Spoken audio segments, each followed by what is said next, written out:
सबैजनालाई जय मसीह। आज हामी याकुबको 5 अध्याय अर्थात् अन्तिम अध्यायलाई हेर्नेछौँ। धनी मानिस हो, सुन, तिमीहरूमाथि आइपर्ने कष्टहरूको निम्ति रोह र विलाप गर। तिमीहरूको धन सडेको छ र तिमीहरूको पोसाकहरू किराले खाएका छन्। तिमीहरूको सुन चाँदीमा कस लागेको छ र त्यही कस तिमीहरूको विरुद्धमा साक्षी हुनेछ र आगोले जस्तै तिमीहरूको शरीर खानेछ। तिमीहरूले आखिरी दिनहरूको निम्ति धन साँचेका छौ। जुन खेतालाहरूले तिमीहरूको खेतको बाली काटेका छन्, तिमीहरूले धोकाबाजी गरेर नदिएको तिनीहरूको ज्याला नै कराउँछ र ती बाली काट्नेहरूको पुकारा सेनाहरूको परम प्रभुको कानसम्मै पुगेको छ।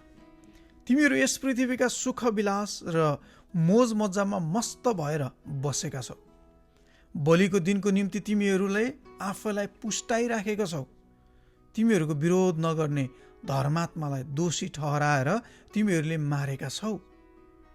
यसकारण भाइ हो, प्रभुको आगमन नहोउन्जेल धैर्य धारण गर।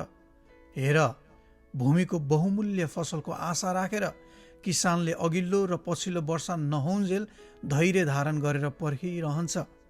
तिमीहरूले पनि धैर्य धारण गर, आफ्नो हृदयलाई स्थिर गराओ, किनकि प्रभुको आगमन नजिकै छ।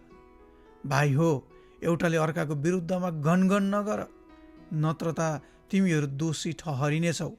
हेर, न्यायकर्ता ढोकैमा हुनुहुन्छ। भाइ हो, कष्ट भोग र धैर्यको उदाहरण कस्तो हुनुपर्ने हो, सो प्रभुको नाउँमा बोल्ने अगमवक्ताहरूलाई हेर। हेर, धैर्य धारण गर्नेहरूलाई हामी धन्यका भन्छौँ। तिमीहरूले अयुबको स्थिरताको विषयमा सुनेका छौ र प्रभुको अभिप्राय देखेका छौ कि प्रभु कस्तो करुणामय र कृपालु हुनुहुन्छ। मेरा भाइ हो, सबै कुराभन्दा पहिले स्वर्गको वा पृथ्वीको अथवा अरू कुनै कुराको शपथ नखाओ, तर दोषी नठहरिनलाई तिमीहरूको हो चाहिँ हो र होइन चाहिँ होइन होस्। के तिमीहरूमा कसैले कष्ट भोगिरहेछ, त्यसले प्रार्थना गरोस्। के कोही आनन्दित छ, त्यसले प्रशंसाको भजन गाओस्। के तिमीहरूमध्ये कोही बिरामी छ, त्यसले मण्डलीको एल्डरहरूलाई बोलाओस्। तिनीहरूले प्रभुको नाउँमा त्यसलाई तेलले अभिषेक गरेर त्यसको निम्ति प्रार्थना गरून् र विश्वासको प्रार्थनाले बिरामीलाई बचाउनेछ र प्रभुले त्यसलाई निको पार्नुहुनेछ र यदि त्यसले पाप गरेको छ भने त्यसलाई क्षमा हुनेछ। यसकारण तिमीहरू एकले अर्कासँग आफ्नो पाप स्वीकार गर। तिमीहरू निको हुनलाई एउटाले अर्काको निम्ति प्रार्थना गर। धार्मिक मानिसको प्रार्थना शक्तिशाली र प्रभावशाली हुन्छ। एलिया पनि त हामीहरूको जस्तै स्वभाव भएका मानिस थिए।